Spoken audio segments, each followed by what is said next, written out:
Gilas Pilipinas, Coach Tim Con mga bro, pinakilala na ang Final 12 at Barangay Hinebra, ito pala ang plano kay Ralpco.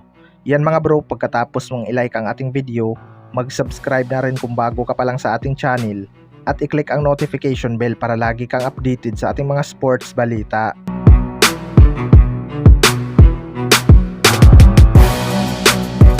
So sasabak na nga ang Gilas Pilipinas sa kanilang ensayo mga bro upang paghandaan ang FIBA o QT. Magkakaroon nga sila ng dalawang tune-up game laban sa Turkey at Poland mga bro. Inilabas na nga ni Coach Tim Con ang listahan ng Final 12. Sa center position nga andyan sina Jonmar Fajardo at Kai Soto. Sa power forward naman sina EJ Edo at Carl Tamayo. Sa small forward naman sina Mason Amos, Kevin Kiambao at Calvin Oftana. Sa shooting guard naman andyan sina Dwight Ramos at Justin Brownlee. Sa point guard naman andyan sina CJ Perez, Chris Newsome at Scottie Thompson. Maganda nga itong nabuong lineup ni Coach Tim Con mga bro dahil pinaghalong veterano at mga batang player nga ito.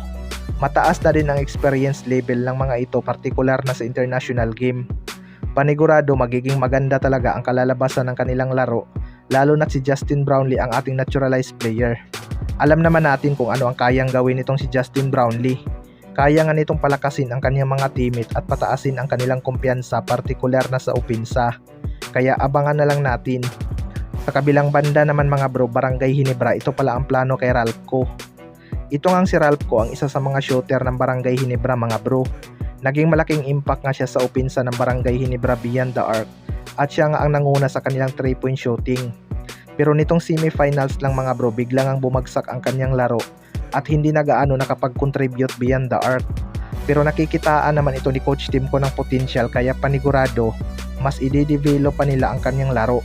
Plano nga ng Barangay Hinebra ilabas ang potensyal nito mga bro para maging asik ng Gilas Pilipinas sa mga darating pang. Alam naman natin na may mga nagkakaedad na rin sa Gilas at kailangan talaga natin ang shooter. Si Coach Tim Con na nga daw mismo ang nagsabi mga bro na balang araw makakapasok din sa Gilas itong si Ralpco kapag nahinog.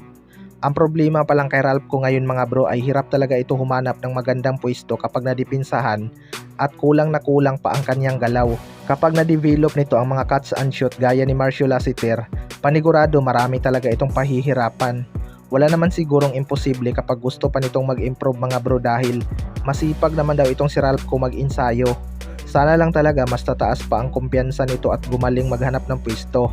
Kaya abangan na lang natin ang magiging improvement niya sa Barangay Hinebra upang makapasok ito sa Gilas Pilipinas balang araw. Kayo mga bro, ano masasabi nyo tungkol dito?